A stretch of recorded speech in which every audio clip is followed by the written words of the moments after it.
तक्रारी समोर येतात का याकडे सगळ्यांचं लक्ष आहे। दरम्यान अहिल्यानगरमध्ये भोंदू अशोक खरात विरोधात आणखी एक गुन्हा दाखल झाला आहे।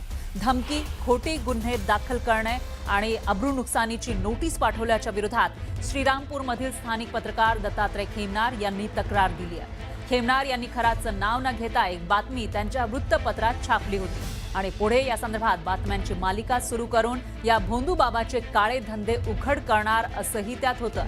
मात्र भीतीपोटी खरातनं विविध मार्गाने दबाव आणला आणि धमकावल्याचा आरोप खेमनार यांनी केला होता।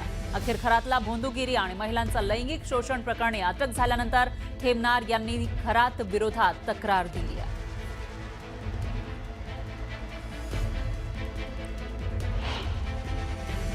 नवीन नंबरवरून फोन करून धमकी देणे असा जो प्रकार कॅप्टन खरातने 1 वर्ष माझ्यावरती जो तुम्हाला त्रास दिला, त्या संदर्भात मी आज स्वतः श्रीरामपूर शहर पोलीस स्टेशनला सक्षम हजर राहून कॅप्टन अशोक खरात याच्या विरुद्ध मी फिर्याद दाखल केली आहे आणि त्यामध्ये मी त्या फिर्यादीमध्ये कॅप्टन अशोक खरातने जो मला त्रास दिला आणि जो पत्रकारांना लोकशाहीमध्ये पत्रकारांचा जो अधिकार असतो, लोकशाहीमध्ये पत्रकाराला चौथ्या स्तंभाला जो अधिकार असतो तो हिरावून घेण्याचं काम आणि पत्रकाराला दडपशाही दाखवण्याचं काम कॅप्टन खरातने केलं।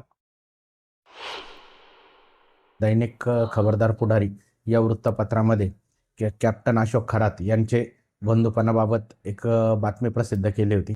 त्या बातमीच्या अनुषंगाने त्यांना त्या बातमी प्रसिद्ध झाल्यानंतर 1 महिन्याच्या कालावधीमध्ये कॅप्टन अशोक खरात यांनी त्यांच्या वेगवेगळ्या हस्तकांकरवी समक्ष भेटून किंवा फोनद्वारे सुद्धा धमकी, जीवे ठार मारण्याची व इतर धमक्या दिलेल्या आहेत। त्याबाबत पत्रकार संरक्षण अधिनियम तसेच BNSच्या विविध कलमांमध्ये गुन्हा दाखल करण्यात आला आहे।